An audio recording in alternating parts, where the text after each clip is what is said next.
Pernah nggak sih kamu ngerasa hidupmu tuh udah usaha, udah belajar, udah ngejar, tapi tetap aja berantakan? Kadang bukan karena kamu kurang pintar, tapi karena kamu lupa satu hal yang jauh lebih penting dari ilmu. Kalau kamu di fase itu, jangan skip video ini.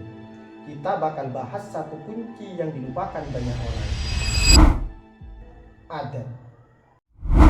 Banyak dari kita kejar ilmu, ikut kelas ini itu, baca buku sana sini, tapi kelupaan fondasi yang bikin ilmu itu berkah dan hidup jadi ringan.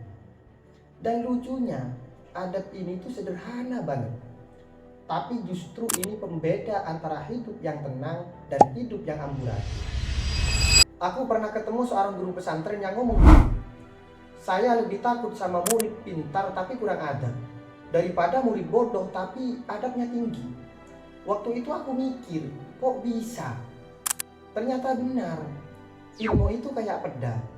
Kalau yang pegang gak punya adab, dia bisa nyakitin orang, bahkan nyakitin dirinya sendiri. Makanya banyak orang pintar tapi hidupnya gak tenang. Banyak yang jago teori tapi gak bahagia. Banyak yang punya skill tapi gak dihargai. Masalahnya bukan kurang ilmu, masalahnya kurang adab. Nabi bukan hanya mengajarkan ilmu, tapi adab. Innama bu'istu liutammima makarimal akhlak. Aku diutus untuk menyempurnakan akhlak yang mulia. Misi utama Nabi, akhlak, adab, karakter. Imam Malik berkata, ta'allamnal adab salasina sanatan, wal ilma sanatan. Kami belajar adab 30 tahun dan ilmu hanya 1 tahun. Ulama besar aja ngabisin hidup buat adab. Kenapa hidupmu bisa berantakan kalau nggak punya adab? Aku sederhanakan jadi 3 poin yang gampang banget nempel. Yang pertama, adab bikin orang percaya sama kamu. Orang tuh bukan cuma lihat kepintaranmu, tapi lihat caramu ngomong, caramu nunjukin hormat, caramu minta maaf, dan caramu menerima kritik. Orang beradab dipercaya. Orang dipercaya dibukakan pintu rezeki. Kedua, adab bikin ilmumu berkah. Kamu boleh jago baca kitab, jago batul masail, jago bisnis, jago bekerja, dan jago dalam segala hal. Tapi tanpa adab, kamu gampang marah, gampang meremehkan, gampang menyakiti, dan akhirnya dijauhi.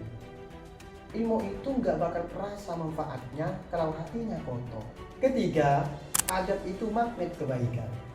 Serius, adab yang benar bikin urusan dipermudah, hati tentram, orang-orang baik datang, kepercayaan muncul otomatis, rezeki kebuka tanpa paksaan.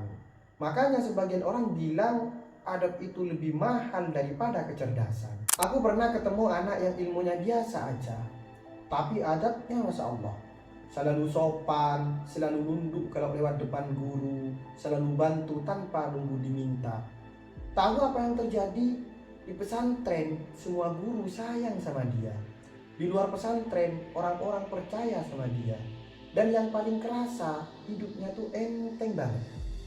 Sementara ada yang pinter banget, tapi keras kepala, ngomongnya nyelekit, gengsi, minta maaf, dan hidupnya selalu penuh masalah. Bukan karena takdirnya buruk, tapi karena kurang adab.